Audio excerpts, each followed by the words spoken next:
Hello everyone. Here in this lecture, I am going to deal about one important practical based topic, that is normal mechanism of labor. Before I start, let's know what is the mechanism. So mechanism is a series of movements that occur on the fetal head in the process of adaptation during its journey through the pelvis. So there are various changes occurs on the fetal head so that it can easily pass through this bony pelvis and come into the outer world. Before I start with the cardinal movement, just have a look on the condition under which the fetus lies. So there are the various parameters, and the first one is the lie, and the lie is the relationship between the long axis of the fetus with the long axis of the maternal spine. So here the long axis of the fetus is parallel to the long axis of maternal spine. So the lie is longitudinal. Next comes the presentation, and the presentation is the part of the fetal body which occupies the lower pole of the uterus, and here the lower part is the fetal head. So the presentation is cephalic. In cephalic presentation, there are the three presenting part which occupies the internal os, and these are the vertex, the brow presenting part and the face. So the commonest presenting part is the vertex. Next comes the attitude, and the attitude is the relationship between the body part of the fetus, and here the joints are flexed together, so the attitude is complete flexion. Next parameter is denominator, or denominator is the bony fixed point on the presentation which come in relation with the maternal pelvis.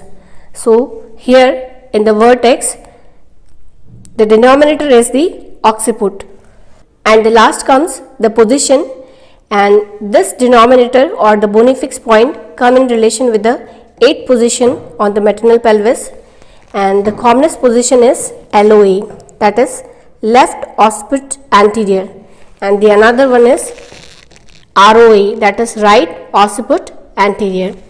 So this denominators form the 8th position on the maternal pelvis, and the commonest one is LOA, on which I am going to deal about the normal mechanism of labor.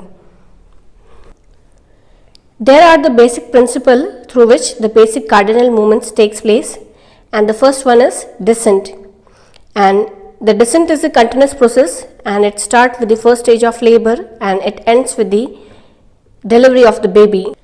So the descent is a continuous phenomena which takes place throughout the labor, and the second principle is whichever part lead or meet the pelvic floor will resist and rotate until it comes behind the symphysis pubis, and this resistance is offered by the pelvic floor muscles. So this resistance help in the rotation of fetal head. So these are the basic two principles which takes place throughout the cardinal movements. Okay, let's start with the cardinal movements, and these are the 9. And the first cardinal movement is engagement, and the available engaging diameter in the pelvic brim is the widest diameter, and this is the transverse diameter. It extends from the two farthest point of iliopectineal line, and it is about 13 cm, and this transverse diameter is parallel with the sagittal suture, and this is termed as synclitism. But the most common position is LOA, that is left occipito anterior, in which the occiput is the leading part which comes in relation with the iliopectineal eminence, and the shoulders are lying on the oblique diameter of the pelvic brim, that is left side, left oblique diameter, and the engaging diameter of the anterior-posterior diameter of the head is suboccipito-frontal, which is about 10 cm. In primigravida mothers, the engagement takes place 1 to 2 weeks prior to the labor, but in multigravid, it takes place at the onset of labor, or you can say with the rupture of membrane. Then the second step is the descent, and the descent is the continuous phenomena which takes place throughout the labor, and this descent occurs because there is strong uterine contraction with the retraction of uterine muscle fibers, and additionally there is a bearing down efforts by the mothers. So with all these things, there is a descent of fetal body part. The third cardinal movement is flexion. With the increased uterine contraction and the resistance offered by the pelvic floor muscle, there is a flexion and the fetal head comes in contact with the chest, and the presenting diameter is now as suboccipitobregmatic, and it is about 9.5 centimeter. So there is a flexion in third step. To see the further cardinal movements, I am just letting the pelvis in lying down position, and after the flexion there is the internal rotation of head, and the head rotate 1/8 of the circle, or you can say 45-degree angle, and comes behind the symphysis pubis, but there is a torsion or there is a twist in the neck which sustain for a while.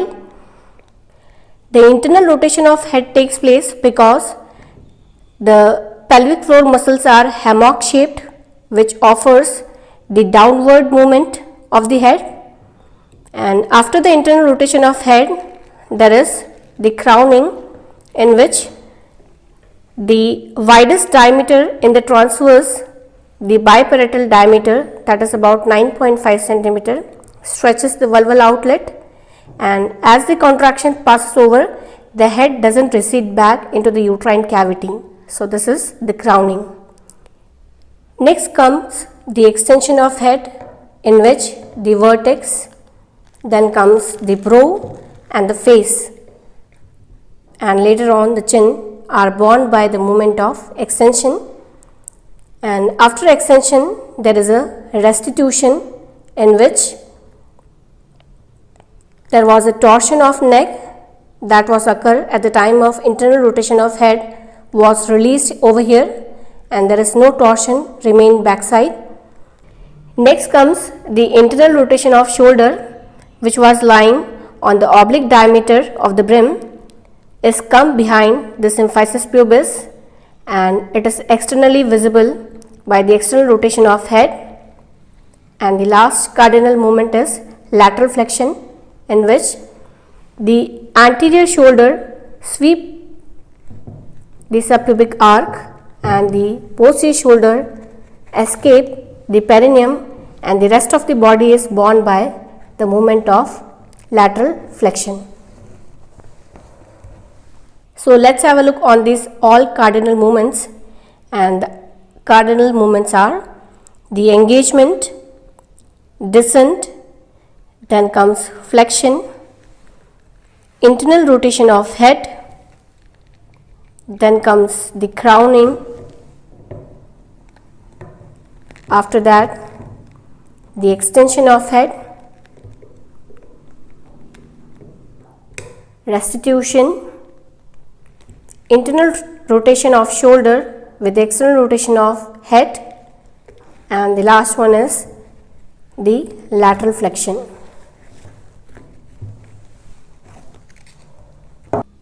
So in this video you have seen the practical based topic, that is normal mechanism of labor, and for more practical based video as well as 3D animated video, you can subscribe or like our channel.